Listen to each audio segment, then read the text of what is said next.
जब भी सदन में बजट पर चर्चा होती है तो सत्ता पक्ष के लोग जो हैं बजट की सराहना करते हैं। हमेशा आजादी के 75 साल हो रहे हैं। इन 75 सालों में जो भी सरकार बजट बनाई, सभी सरकारें दलित, पिछड़े, अकलियत, किसान, मजदूर के हित में कह करके लोगों ने बजट बनाई। लेकिन सरकारें बदलती रही, बजट बनते रहे और बिगड़ते रहे, लेकिन इस देश के करोड़ों लोगों की तस्वीर आज तक नहीं बदली। आज तक नहीं बदली। आज भी करोड़ों लोग, आज भी करोड़ों लोग गंदे नाले और पेड़ों के नीचे जन्म लेते हैं और वहीं पर मर जाते हैं।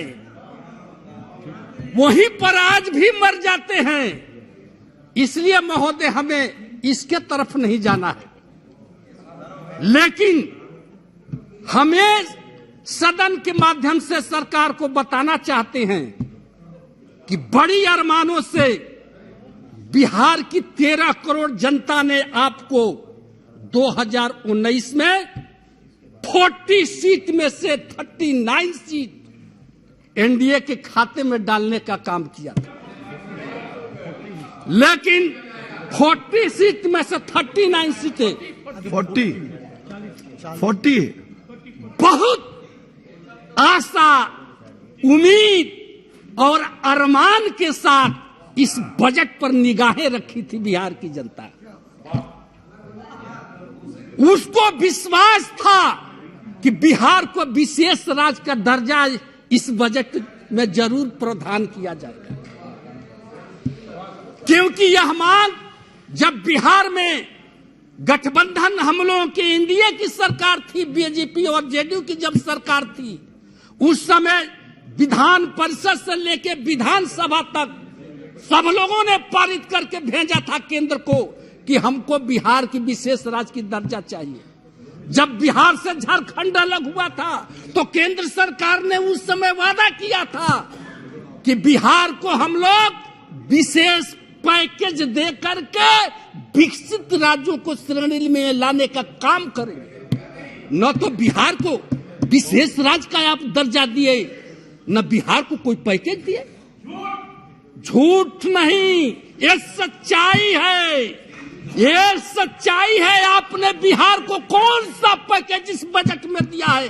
कहां है? जरा दिखा दीजिए, दिखा दीजिए कहां आपने विशेष पैकेज दिया है। न बिहार को विशेष पैकेज ही हुजूर दिए। सर यहां तक कि देखिए, विश्व का सबसे बड़ा लोकतंत्र का ये पवित्र मंदिर है। प्लीज, इस मंदिर में हम बता देना चाहते हैं कि यहां से जो भी घोषणाएं होती है जमीन पर उतरना चाहिए। जमीन पर उतरना चाहिए। 2000 बिहार के अंदर 2007 में तत्कालीन रेल मंत्री ने बिहटा औरंगाबाद रेलवे लाइन का शिलान्यास किया था। उस समय 3,500 की, आज 3,500 करोड़ की वो योजना हो गई। लेकिन शिलान्यास होने के बाद आज 14 साल बीत गए, आज तक वह बिहटा औरंगाबाद रेलवे लाइन का काम जमीन पर नहीं उतरा। अब बताइए महोदय कि हम लोग यहां सदन में चर्चा करते हैं, बिहार की जनता पटना से लेकर दिल्ली तक धरना, आंदोलन, प्रदर्शन करते आ रही, और वह 4 पार्लियामेंट का क्षेत्र था। सभी माननीय सदस्य जो आज बोल रहे हैं, हमारे राम कृपाल जी, इन्होंने भी कई बार रेलवे मंत्री से मिला, हम लोगों ने मिला। अब 13 साल से बताइए महाराज कि 4 पार्लियामेंट का वो क्षेत्र है, एक छोटा सा, आज रेलवे नहीं, रेलवे लाइन नहीं बन सका। डालमिया नगर 7 में रोहतास के डालमिया नगर, डिहरी डालमिया नगर फैक्ट्री को 7 में उसका शिलान्यास हुआ था, तत्कालीन रेल मंत्री ने किया था, रेलवे वैगन बनाने के फैक्ट्री के लिए। अब बताइए 13-14 साल हो गया महाराज, 14 साल से विगत जो तत्कालीन आपके रेलवे मंत्री अभी थे पीयूष गोयल जी, उन्होंने सदन में वहीं से कहा था कि 2022 तक हम लोग हर हालत में डिहरी डालमिया नगर फैक्ट्री को जनता के हाथों में रेलवे फैक्ट्री को हम लोग चालू करके देंगे। बताइए आज तक कुछ जमीन पर कहीं कुछ नहीं है। डिहरी से बंजारी रेलवे लाइन आज तक वो 7 में शिलान्यास हुआ, आज तक वो भी काम नहीं हुआ। आप खाली देखिए आश्वासन और झूठ के सहारा लेते हैं, झूठ से काम नहीं चलेगा। बिहार को बिना विकसित किए हुए आप देश को विकसित नहीं कर सकते। बिहार महात्मा बुद्ध की धरती, जहां से विश्व को संदेश देने का काम किया, वो महावीर की धरती है। और वैसे धरती को आप उपेक्षा करके, उसको अनदेखी करके, उसको अरमानों पर पानी फेर करके आप देश को विकसित राज्यों की श्रेणी में ले जाना चाहते हैं। ये कैसे हो सकता है? ये कैसे हो सकता है महोदय? एक बात हम कहना चाहेंगे महोदय कि हमारी जो केंद्र सरकार है, जो राष्ट्रपति महोदया ने जो भाषण दिया है और उसने कहा है कि सबका साथ, सबका विकास और सबका विश्वास, सबका विश्वास, और आपने कहा सबका प्रयास। हम मानते हैं आप कैसे सबका साथ ले सकते हैं, आप सबका प्रयास कैसे ले सकते हैं। आज आप 75 सालों में अमृतसर महोत्सव हम लोग मना रहे हैं, अमृत का महोत्सव मना रहे हैं। और इस देश के जो बहुसंख्यक समाज है वो आज भी अपमानों का जहर पी करके इस देश में जिंदा है। आप पूछ लो, अमृत को वोट से लगा लिए, आप अमर हो गए। लेकिन इस देश का बहुत बड़ा जो समाज है, आज 75 वर्षों में आजादी के आज भी अपमान का जहर का घूंट पी करके जी रहा है। आप सबका प्रयास की बात करते हैं, सबको विश्वास लेने की बात करते हैं। ये कैसे विश्वास आपको मिल सकता है? कैसे मिल सकता है? सबका प्रयास कैसे आपके साथ हो सकता है?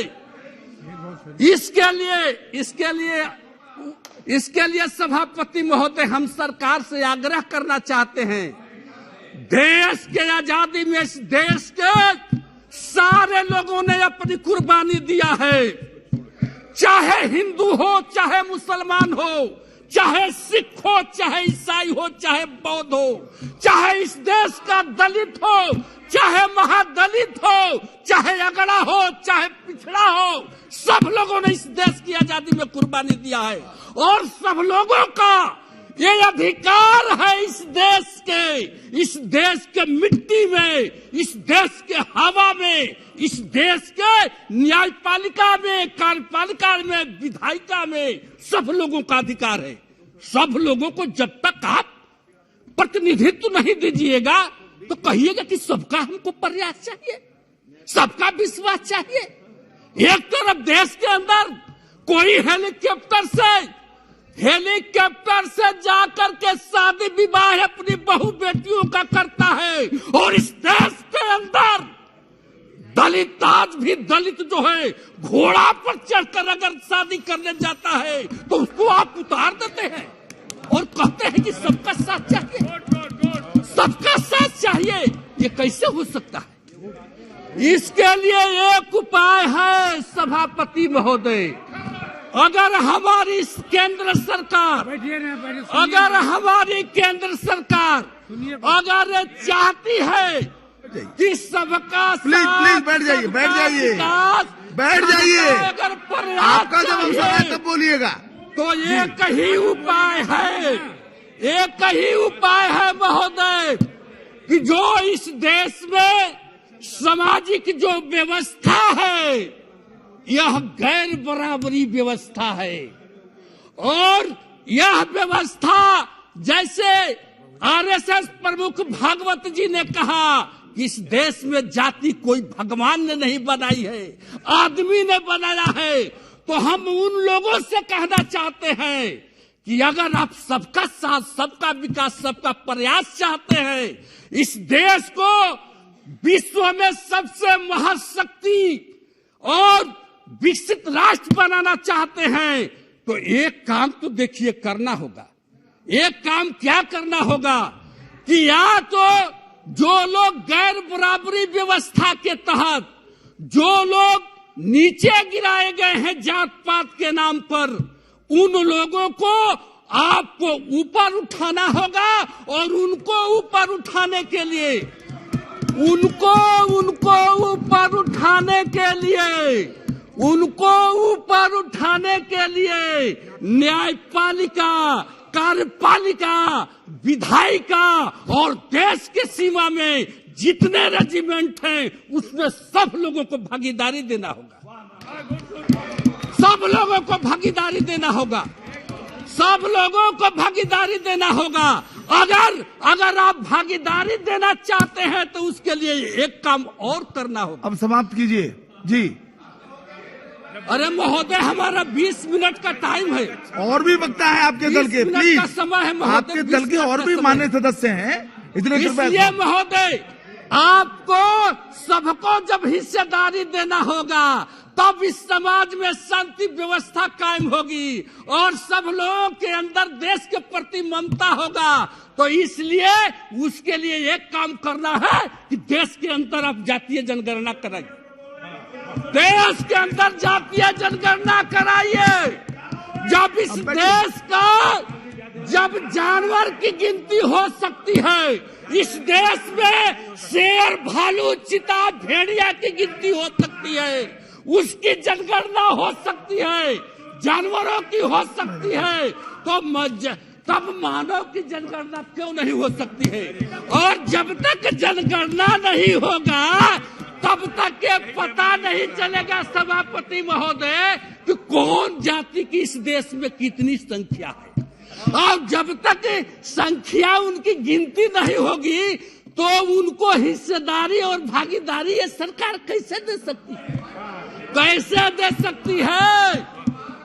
तो इसलिए जातीय जनगणना कराना जरूरी है, ताकि जब बात उठती है हक की, हिस्सेदारी की, इस देश में आरक्षण की बात उठती है तो सुप्रीम कोर्ट कहता है कि सरकार ने जातीय जनगणना नहीं कराई है कि कौन सी जाति की कितना आबादी है, तो हम उनको आरक्षण कैसे दे सकते हैं? सुप्रीम कोर्ट कहती है कैसे दे सकते हैं? तो इसलिए ऐसा नहीं हो सकता। जब इस देश के अंदर जब अगर विकसित राष्ट्र बनाना चाहते हैं, सबका साथ, सबका विकास, सबका प्रयास और सबका विश्वास जीतना चाहते हैं, तो जातीय जनगणना कराइए और जो जितनी जातियां जिनकी आबादी है उस हिसाब से उनको भागीदारी दीजिए। आदरणीय भरतरी मेहता जी, विकसित राष्ट्र बन सकता है महोदय। इसलिए महोदय हम इस समान चर्चा पर एक बार सदन के माध्यम से सरकार से thank you mister chairman sir.